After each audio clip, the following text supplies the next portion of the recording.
Vamos lá? Vamos lá. 1, 2, 3, gravando.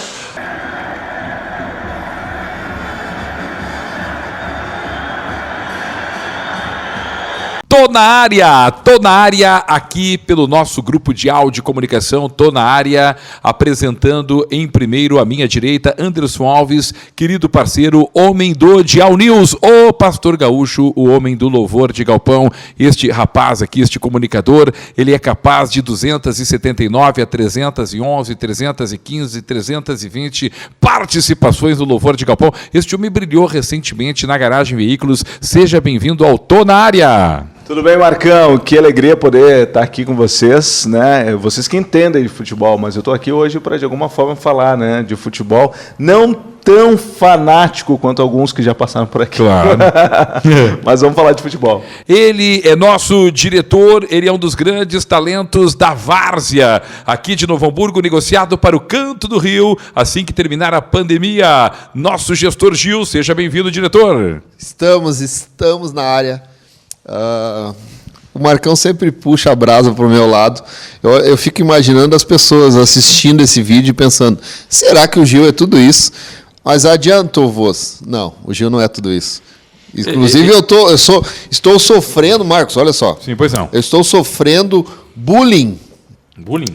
Referente a uma situação de um jogo na semana passada. Por quê? Em que eu fui preservar um colega. Certo. E aí eu não quis machucar, porque era uma brincadeira. Tu sabe que é diferente da Várzea, por exemplo, que na Várzea não tem bola perdida. Na Várzea é... Mas no nosso jogo de brincadeira ali... Certo. Cara, eu não quis machucar o menino, cara. E aceitei um balãozinho. Uhum.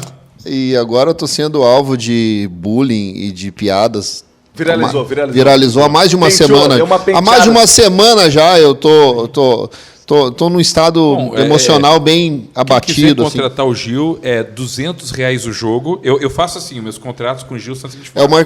O Marcão é meu agente. Meu agente. R$200 por jogo, sou eu que recebo. Você faz a ligação para mim, para o 995951164, eu atendo e negocio R$200 por jogo e R$50 por gol marcado. Evidentemente que eu alivio o dirigente do clube da Várzea, não vale gol de pênalti, vale o gol de falta, gol com bola, não, menos gol de pênalti. Mas é 200 por jogo, 50 por gol marcado, ok? Bom, dito isso, gente... A gente está negociando com a Arábia lá, com o mundo árabe, inclusive o pessoal do Grande Prêmio do Bahrein, de Fórmula 1, onde Pietro Fittipaldi se tornou 34º brasileiro ontem a largar no grid, não é? Nós estamos depois de Pietro Fittipaldi, será a vez de pisar não na pista de asfalto do Bahrein, mas nos gramados do Bahrein, este que aqui está o Gil.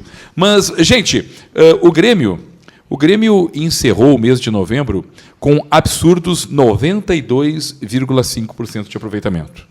Se tu peneirar o Grêmio, 92,5% de aproveitamento em jogos de Campeonato Brasileiro, Copa do Brasil e Libertadores da América. Se nós olharmos para o Grêmio no Brasileiro e na Libertadores no princípio deste mês de dezembro, o Grêmio é 100%.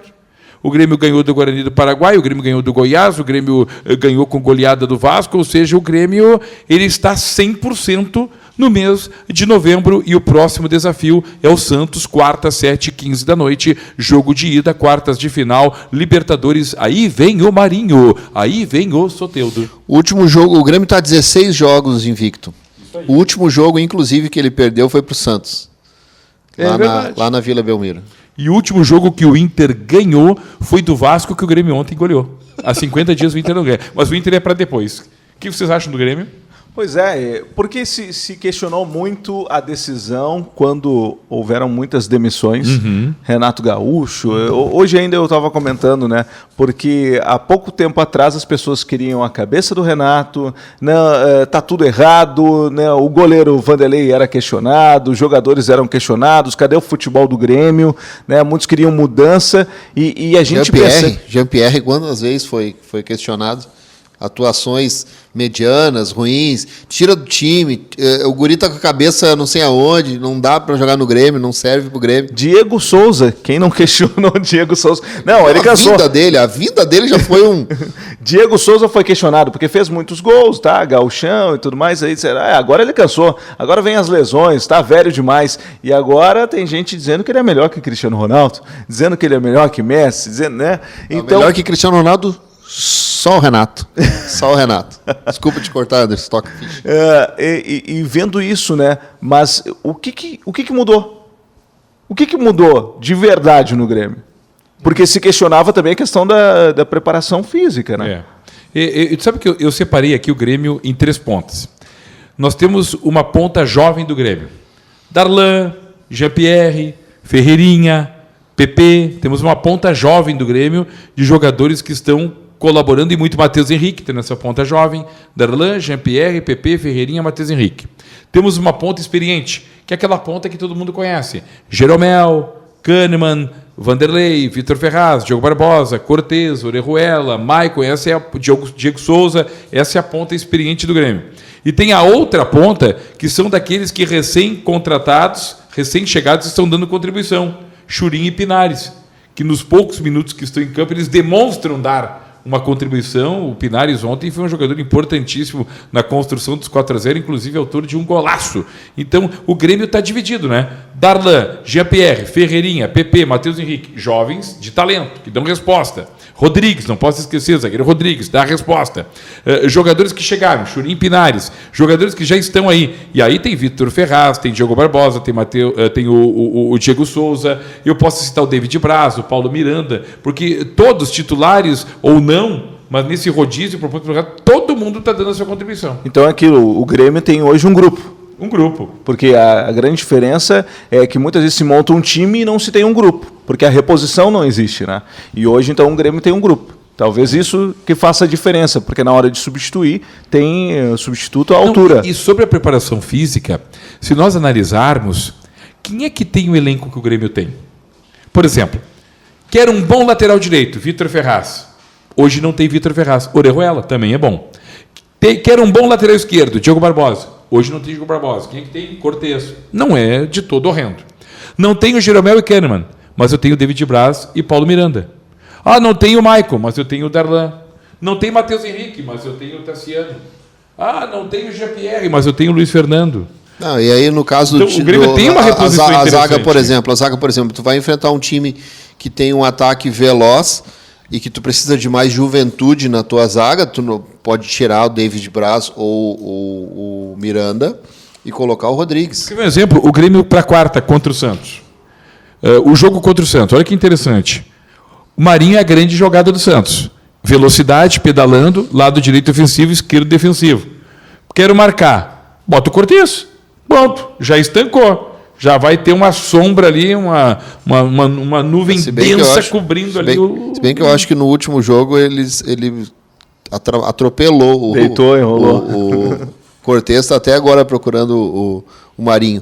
Cara, uma característica muito interessante do Grêmio. O Grêmio não é um time que joga no contra-ataque. Ele não é esse time que se retranca e espera o contra-ataque. Na linguagem moderna do futebol é o reativo. Ou seja, o Grêmio joga na pressão, vai tocando até chegar na área, mas se o Grêmio se vê recuado, e quando ele vai para o contra-ataque, cara, com Ferreirinha e com o PP, é quase que fatal o contra-ataque do Grêmio. A gente viu isso ontem, com o Grêmio recuou e o Vasco ontem, né?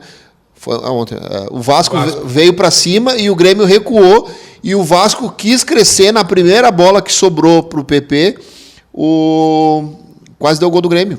O PP foi, cara, apostou corrida com o lateral do Vasco.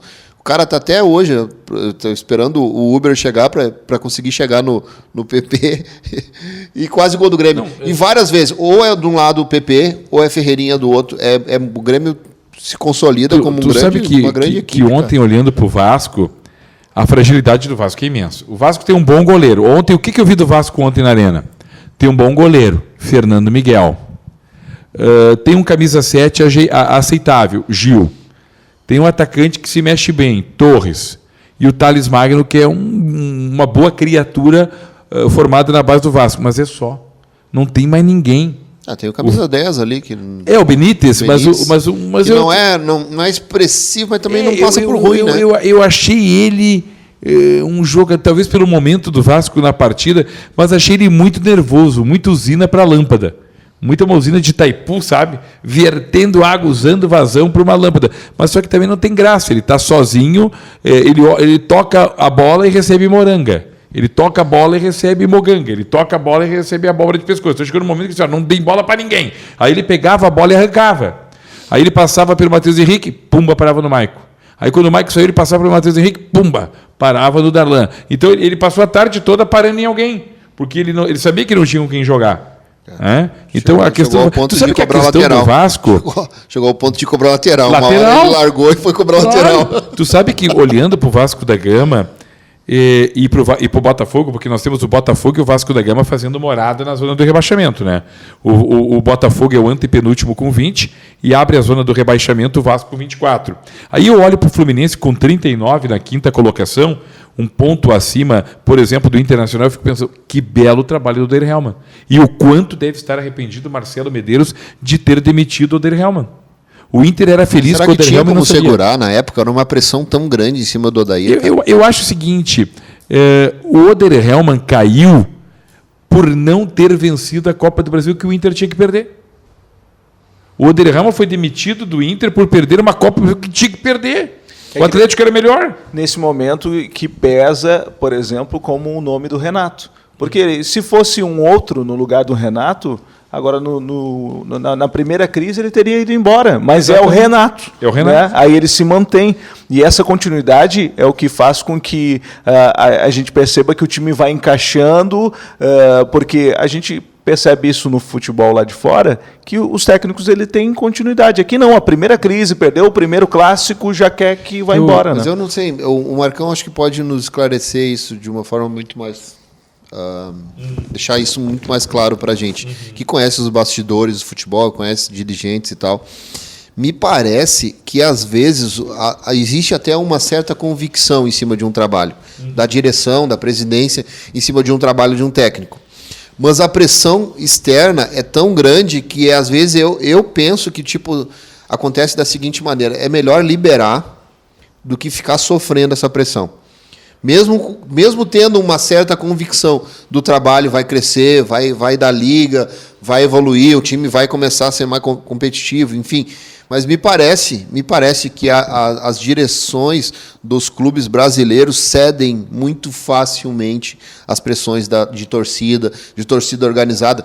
Porque assim, a gente sabe que a torcida organizada tem livre acesso à maioria dos gabinetes de dirigentes, ou seja, os caras falam com os presidentes das torcidas organizadas. E aí a gente entendendo que a maioria das torcidas organizadas não são boas pessoas que são os presidentes, eu acho que, às vezes, se abre mão de um planejamento em função dessa pressão. Sabe que assunto interessante tocou o Gil, e é um assunto, Anderson e quem está nos acompanhando, para um programa inteiro, não tem que retomar. A democracia nos clubes de futebol trouxe perigosamente para dentro do clube o aparelhamento da política partidária para dentro do futebol. Em um partido político, tu tem o movimento feminino, tu tem o movimento dos trabalhadores, tu tem o segmento da juventude, que são segmentos que trabalham para eleger o deputado federal, o deputado estadual, o vereador. Então, quem quer vencer dentro do partido, ele tem que cooptar um desses segmentos para si. Se eu sou jovem, eu quero ter o apoio da juventude do meu partido. Se eu sou um líder sindical, eu quero ter o apoio do movimento dos trabalhistas do meu partido. Se eu sou empresário, eu quero ter o apoio do movimento dos empresários liberais do meu partido para chegar ao poder. E isso chegou ao futebol. Como o presidente do clube sabe que ele precisa, no âmbito do Conselho de Eleição do Inter, nós tínhamos Dr. Alessandro Barcelos, Dr. José Aquino Flores de Camargo, Dr. Guinter Spode e Cristiano Pilapinto. Tu tinha 4 candidatos à presidência do Inter. Esses 4 candidatos foram para o crivo de 320 conselheiros. Os 2 mais votados vão para o pátio, que é o voto do associado. Passou Alessandro Barcelos, chapa 5, passou José Aquino Flores de Camargo, chapa 3. Agora, no voto do associado, quem é que está fazendo campanha para eles? São as torcidas organizadas. Os movimentos políticos dentro do Internacional e dentro do Grêmio, no voto do associado, nada mais é do que tu mexer com o torcedor. Quem é que pode te ajudar? É a FICO, é a Camisa 12, é a Guarda Popular. E aí tu fica devendo favor para essa turma. E em devendo favor para eles, eles vão achar no direito de marcar hora contigo ou nem marcar hora contigo. Só chegar. Vão chegar, vão te botar o dedo na cara, vão te pressionar, e assim como vão te aplaudir no momento da eleição, vão botar o dedo na tua cara na hora da derrota. Me parece um caminho sem volta. Perigoso. Perigoso e sem volta. E aí, qual que seria a solução, cara? Porque é impossível que o futebol brasileiro fique refém desse tipo de situação. A minha solução é profissionalizar. Talvez assim, talvez tu reúna aqui 10 cronistas esportivos e dos 10, 9 vão te dizer o que eu estou dizendo. Profissionalizar. Tem que profissionalizar. Parar com aquela coisa assim, tu tem a representatividade do presidente, tu tem o vice-presidente, mas o clube como um todo ele tem que ser profissional, entendeu? A gestão do Beira-Rio tem que ser profissional. A gestão do futebol tem que ser profissional. A gestão da base tem que ser profissional. O presidente apenas acompanha e cobra resultados CEOs. Quem está vivendo muito isso é o Grêmio. É o Grêmio. O Grêmio, tu chega lá, o presidente Romildo te leva lá e diz, esse aqui é o meu CEO da administração, esse é o meu CEO da contabilidade, esse é o CEO do marketing, esse é o CEO do futebol, esse é o CEO das bases, entendeu? Então, o Grêmio tratou de reunir o que ele pode pagar de melhor na área jurídica, contábil, fiscal, futebol, base, e ele vira uma espécie de gerente com o seu conselho de gestão. Ele cobra o resultado. Pô, Gil, te contratei para a área da informática, para a área da TI. Por que não está funcionando aí? Por que os nossos associados estão reclamando nesse momento de pandemia que não estão recebendo? O que houve? O que aconteceu? Entendeu? Então, ele te remunera bem. O Grêmio tem CEOs recrutados em São Paulo, Rio, Minas, trabalhando aqui em Porto Alegre. E gente que trabalhou, como o homem de TI do Grêmio, trabalhou parece que no Banco de Boston, para te ter uma ideia. A qualidade e o nível das pessoas recrutadas pelo Dr. Romildo. E a outra pergunta que não quer calar, Marcão, e não sei se tu tens essa informação, porque ainda hoje o Colorado ele faz a corneta e já não tem mais muito o que falar sobre o Grêmio, né? Porque o Grêmio vem nos últimos anos jogando muito melhor do que o Internacional e chegando sempre à frente, né? E a questão da Arena? Quando que a Arena vai ser do Grêmio? Sabe que essa questão da Arena, o falecido Dr. Fábio Koff, que Deus o tenha, ele fez um trabalho fantástico, né? Porque foi ele que se debruçou em calhamaços e calhamaços de contrato com o departamento jurídico, esmiuçou tudo e botou o Grêmio na cara do gol para adquirir os direitos da Arena.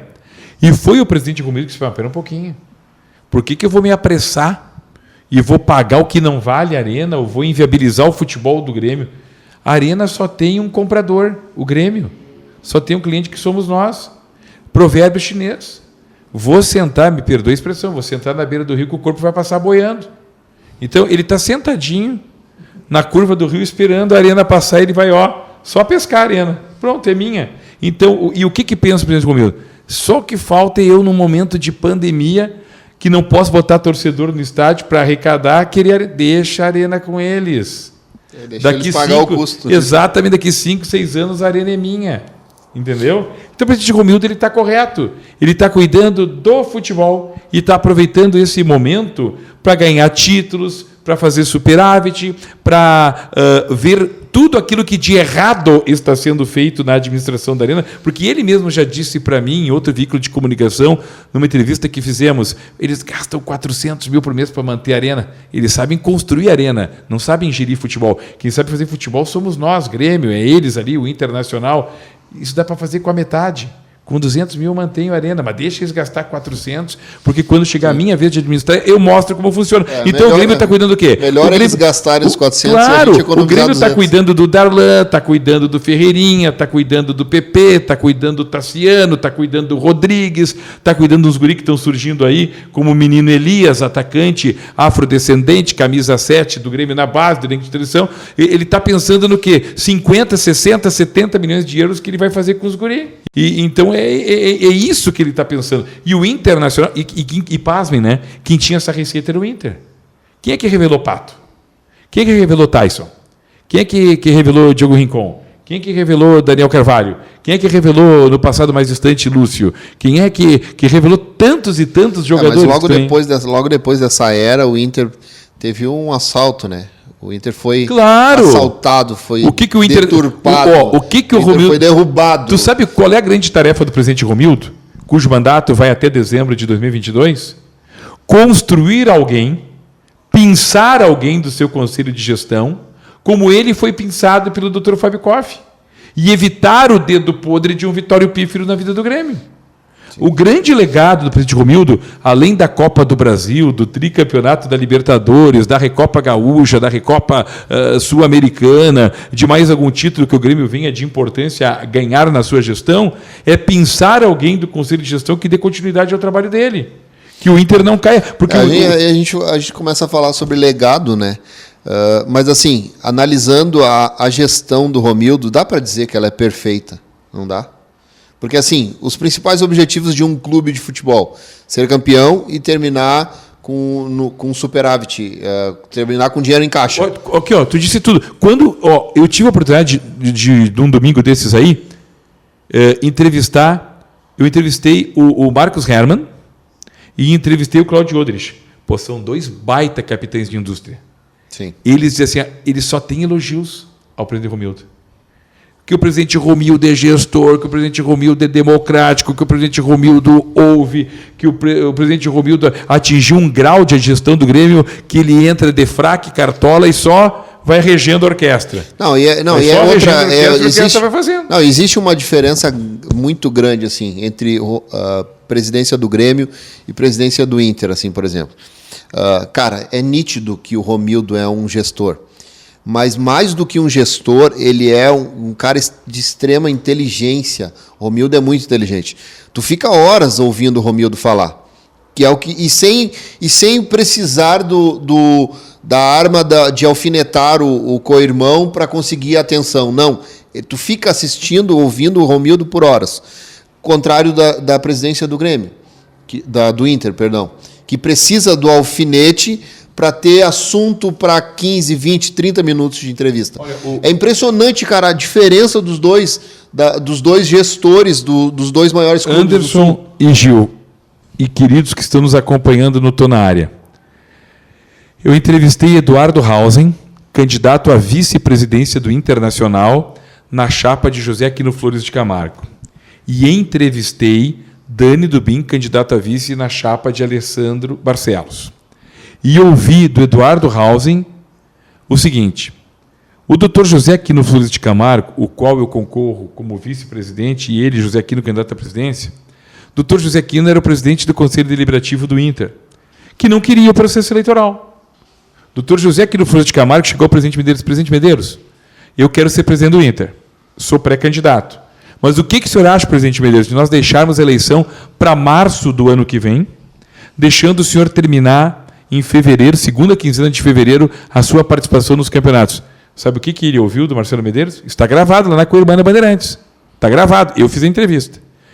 Não fico um segundo sequer depois de terminar meu mandato. O que isso quer dizer?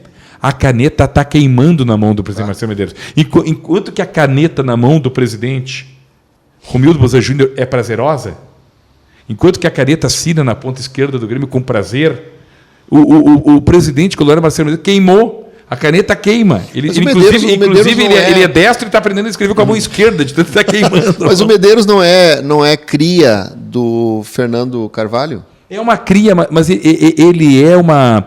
Aí que entra uma questão. Porque esse foi, eu acho que o principal objetivo do Medeiros ter assumido. Tu sabes que o ex-presidente Fernando Carvalho, ele é uma pessoa muito querida. O ex-presidente Fernando Carvalho, com quem eu convivi muito em viagens, ele é um fidalgo. Como diria Cláudio Quintana Cabral, que Deus o tenha, ele é um fidalgo e aristocrata. É uma pessoa maravilhosa para conviver. Ele foi um gestor ímpar na história do Internacional. Ele levou o Internacional a ser campeão da América, a ser campeão do mundo. Ele revelou um dirigente maravilhoso, que foi Giovanni Luigi. Mas ele também foi o cara que botou o Vitório Pífero na presidência. E o Vitório Pífero liquidou com o Internacional. O Vitório Pífero liquidou. O Vitório Pífero, na verdade, ele inviabilizou o Internacional. Fosse Marcelo Medeiros, fosse Fernando Carvalho, fosse Giovanni Luigi, fosse José Aquino Flores de Camargo, fosse Alessandro Barcelos, fosse Guinter Spode, fosse Cristiano Pilapinto, quem pegasse o Internacional não ia ter o que fazer. O Internacional ele foi condenado em 2016, ao término da gestão Vitória. O que de menos ruim aconteceu na vida do Inter foi cair para a segunda divisão. Porque cair para a segunda divisão, o Inter sabia que em 10 meses estaria de volta à Série A.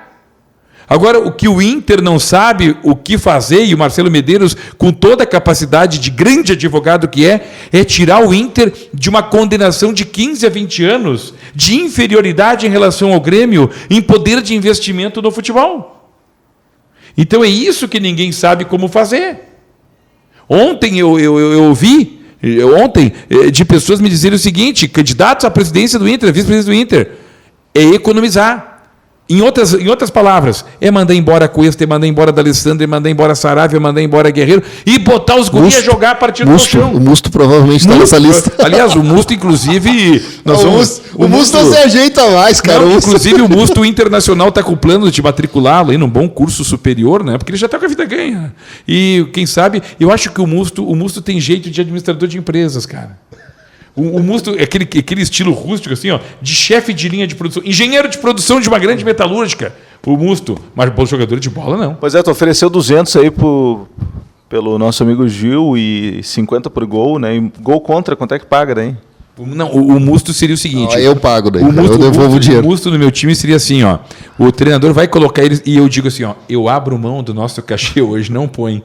Por quê? Porque se tu colocar, tu vai ficar brabo com ele, vai estragar os negócios. Deixa assim. Tu nunca vai querer um jogador meu, então, ó, deixa ele sentado, ele não precisa me pagar nada, só deixa ele sentado, só dá um lanche para ele depois. Eu acho que não tem um colorado nesse mundo de Deus que defenda o Musto. Não consegue, cara. Cara, o Musto...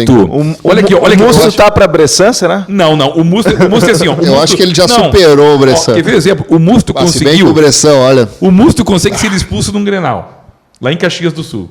Aí ele pede desculpa, ele tira a camisa e se autoflagela. Minha culpa, máxima culpa, minha culpa. Montem as 12... As 12... Na Via Crucis, montem... me deem uma cruz, eu vou cumprir a Via Crucis de Nosso Senhor Jesus Cristo. Pode me botar coroa de espinhos, me açoitar, eu topo, tá. Aí no outro Grenal ele foi expulso de novo. Entendeu? E o torcedor colorado nem quer matar ele. Agora o Cortez, pobrezinho do Cortez, que é uma rica de uma criança. O Cortez não conseguiu frear num Grenal, atropelou o Colorado, cometeu um pênalti do Grêmio, quer matar ele, cara. Se fosse o Musto, então já estava enterrado no círculo central. Já tinha ido embora. Bom, gente, mas mudando de saco para mala, eu estou encantado com o São Paulo, viu? Tu sabe que o São Paulo... Ó, o Grêmio não está respeitando muito o Marinho. O Grêmio não está respeitando o Marinho. Torcida tricolor, respeite o Marinho. Vamos lá. O Marinho não deu certo no Grêmio. Ponto. Mas o Marinho deu muito certo no Santos. Ponto. Luciano não deu certo no Grêmio, ponto. Luciano dá muito certo no São Paulo, ponto.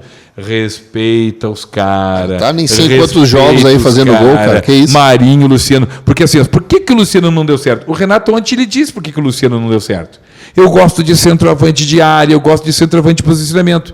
Diego Souza, gol. Diego Souza, gol. Sai Diego Souza, entra Churim, mesmo posicionamento. O Luciano não. O que disse o Fernando Diniz na vitória de 1-0 do São Paulo contra o Sport? O meu centroavante, adoro o Luciano, porque eu gosto de centroavante movediço, eu gosto de centroavante moderno, porque tu viu o nosso gol, ele abre espaço para quem vem de trás, porque ele confunde marcação, arrasta para um lado, arrasta para o outro. Então, viu? Então, gente, não tira nem o Marinho para ex-atleta e nem o Luciano. Olha, não dá, Grêmio. Não dá. Tem São Paulo e Santos pela frente. Pois é, e o São Paulo já vem há alguns anos sem um título de expressão, né? E tu sabe que para muitos da crônica, e ontem lá na arena do Grêmio, eu conversava com colegas que estavam lá, quem é que estava lá? Eu conversei com o pessoal, estava o Matheus Dávila da Band, estava lá o Andrezinho da Rádio Gaúcha, estava lá o Ângelo Afonso da Rádio Grenal, e conversando com a turma ali, com a galera, né? O São Paulo e Grêmio estão jogando o futebol mais bonito do Brasil. Ainda que o Flamengo, com toda a sua constelação, tenha ganho do Botafogo por 1-0, ainda que o Palmeiras esteja subindo, empatou em 2-2 com o Santos, São Paulo e Grêmio é o futebol mais bonito no momento do futebol brasileiro. Futebol alegre, futebol pra frente, futebol que visa gol ofensivo. Vai dar jogo bonito, hein? Vai dar jogo bonito na Copa do Brasil. O São Paulo tem a característica de quando chega, ele chega, né? E o Grêmio também. E o Grêmio também. E não chega... São Paulo, cara, o último título do São Paulo, que ano foi, Marcão? Lembra pra gente. O São Paulo estava em 15º, 16º. E, cara, e a briga ali com outros times, inclusive o Grêmio estava brigando na época pelo título do Campeonato Brasileiro. Era o Muricy ainda, será? E o São Paulo começou uma recuperação, um processo de recuperação na última etapa do Campeonato Brasileiro e veio 14, 13º, 11º, 9º, 8º, 7º, 6º, 4º, primeiro e, cara, depois que ele chegou no primeiro, já era. Foi campeão. E agora ele chegou e ele tem só a Copa do Brasil e o Brasileiro para jogar. O Grêmio tem Copa do Brasil, Brasileiro e Libertadores. Mas eu ouvi ontem uma coisa que eu gostei muito de ter escutado ontem de um comentarista do Eixo Rio-São Paulo, falando sobre o Grêmio. O Grêmio, esse ano, nitidamente, o Grêmio se importa com o Campeonato Brasileiro. Os outros anos a gente sabe que era foco na Libertadores, foco na Copa do Brasil e tal. Esse ano, nitidamente, segundo esse comentarista, o Grêmio demonstra interesse pelo Campeonato Brasileiro. Vocês também acham isso? Acho. E sabe por quê? Vamos montar Quer ver, eu vou tentar aqui para vocês, vou tentar montar um Grêmio reserva que é muito superior à metade da tabela do Brasileiro. Paulo Vitor no gol. Orejuela na direita. Paulo Miranda, David Braz, Cortez. Estou pegando os reservas. Tassiano, Darlan, Alisson, que já estava no banco de reservas, Tassiano, Darlan, Alisson, Robinho. Vou montar lá um ataque. Ferreirinha não é titular. Ferreirinha e Churim. Eu já te dei um time que com esse time eu passo por Goiás, passo por Botafogo, passo por Curitiba, passo por Vasco, passo por Sport, passo por Atlético Goianiense, passo por Bragantino, passo pelo Bahia, passo pelo Atlético Paranaense, passo pelo Corinthians, que está uma draga, passo pelo Fortaleza, passo pelo Ceará. Rapaz, esse time reserva do Grêmio, eu classifico para... Bom, o negócio é o seguinte, eu dei um time para vocês reserva do Grêmio que termina na faixa da Sul-Americana. O reserva do Grêmio. O Vasco da Gama... Ontem o Sapinto, treinador do Vasco, ele babava olhando para o banco. Ele olhava para o banco aquecendo. Coitado, ele estava com pena assim, daquele cara. Meu Deus, se eu tivesse esse banco do Renato, eu já não caía com o Vasco da Gama. Tava com pena dele, cara. Tava com pena dele. Ele dizia assim para ele, professor, quero entrar, professor. E ele dizia, vai tomar um banho lá, esfria a cabeça. Mas o Renato não é o rei do Rio, tirando, claro, que derrubaram muito ele depois daquela decisão com o Flamengo, né? Mas ele tem esse costume de ganhar muito bem dos times do Rio, né? Não sei se ele acompanha mais o Campeonato Carioca que o Gaúcho. Não, o Renato é um cara fantástico. Ele está devendo uma vitória significativa em cima do Flamengo aí. Pois é. Mas daqui a pouco vem. Eu estava, na verdade, assim, coração de gremista, eu estava torcendo para não pegar o Flamengo e pegar o São Paulo. O nosso histórico contra o São Paulo me parece mais favorável. Mas eu acho que era melhor pro Grêmio hoje pegar o Flamengo. Eu não queria. O São Paulo tá jogando muita bola. Mesmo nessa análise, eu não queria. Me diga uma coisa aí, como é que a gente faz para curtir o Tô na Área aí, meu diretor? Como é que a gente faz para se inscrever? Cara, procura lá no nosso canal, Felicidade FM Web no YouTube. Aliás, todas as nossas plataformas é o mesmo nickname. Felicidade FM Web, @ Felicidade FM. Nickname é muito velho, né? Nickname nem se usa mais. O que se usa agora? O que se usa agora, Gi? O nosso usuário, Felicidade FM Web. Procura lá. Segue o nosso canal no YouTube. Tem muito conteúdo que é exclusivo, que nem vai pro FM. Tá lá no YouTube. Tem o Marcão toda semana. Tem Anderson Alves do Bom Dia Felicidade. Toda semana, todos os dias. Eu sugiro que a gente coloque o lance do Gil Dias aí, de ele tomando um chapéu e deixe em looping.